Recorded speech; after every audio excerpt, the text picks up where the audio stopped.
warahmatullahi wabarakatuh. Alhamdulillahirrahmanirrahim wa bihi nasta'inu ala umuri dunya wa din. Allahumma sholli wa sallim wa barik ala habibina wa syafi'ina wa maulana Muhammad wa ala alihi wa sahbihi wa man tabi'ahum bi ihsan ila yaumil amma ba'du. Saya Aurel Jamaiza dari Fakultas Tarbiyah dan Ilmu Keguruan Prodi IPA semester 6 ingin menjelaskan mengenai kolaborasi orang tua dan masyarakat dalam pendidikan inklusif. Adapun pengertian pendidikan inklusif adalah sistem pendidikan yang memberikan pendidikan kepada seluruh peserta didik, termasuk peserta didik yang berkebutuhan khusus untuk mendapatkan layanan pendidikan yang layak dan juga terhindar dari yang namanya diskriminasi. Adapun peran orang tua dalam pendidikan inklusif, yaitu yang pertama sebagai pendamping utama, yang dimana orang tua itu membantu peserta didik untuk mencapai pendidikan, kemudian membantunya untuk lebih mandiri, seperti mengantar, menjemput, dan mendampinginya pada saat di sekolah.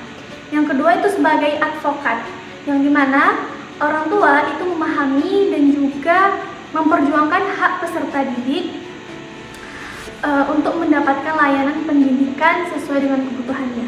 Yang kedua sebagai sumber informasi, yaitu dengan memberikan data dan informasi yang jelas kepada peserta didik terkait dengan kondisi dan juga perkembangan peserta didik.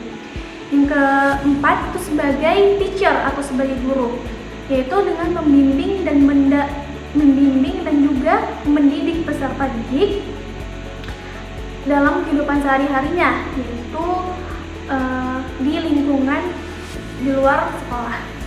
Adapun selanjutnya yang terakhir adalah sebagai diagnostisian, yaitu memahami kebutuhan khusus peserta didik, yaitu dengan cara mendukung penanganannya di rumah. Baiklah, selanjutnya mengenai peran guru dalam pendidikan inklusif.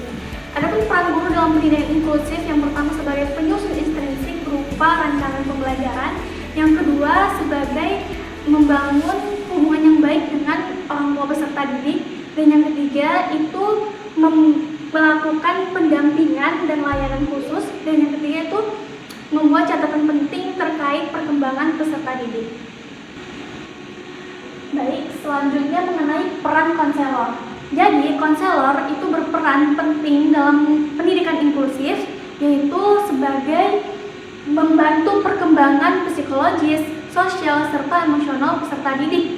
Jadi, itu melalui layanan bimbingan konseling yang mencakup dimensi edukatif, developmental, preventif, ekologis, dan juga futuristik. Jadi, dalam bimbingan konseling itu membantu siswa untuk mengenal diri, mengembangkan potensi, dan juga membantu dalam membangun masa depan secara mandiri. Baik, selanjutnya yaitu mengenai peran masyarakat dalam pendidikan inklusif.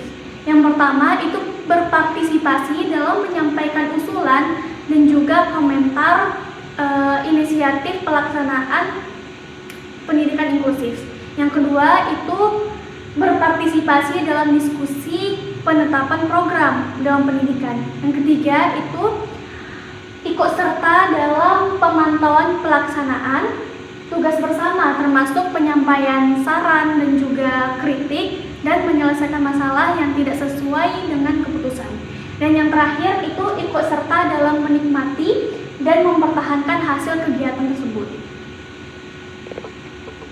Selanjutnya, adapun kesimpulannya, pendidikan inklusif akan berjalan dengan optimal apabila adanya kerjasama atau kolaborasi antara orang tua, guru, konselor, serta masyarakat dalam mendukung perkembangan anak secara menyeluruh.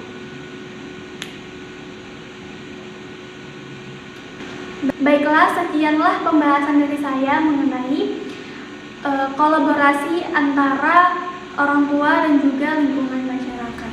Cukup sekian dari saya. Terima kasih. Wassalamualaikum warahmatullahi wabarakatuh.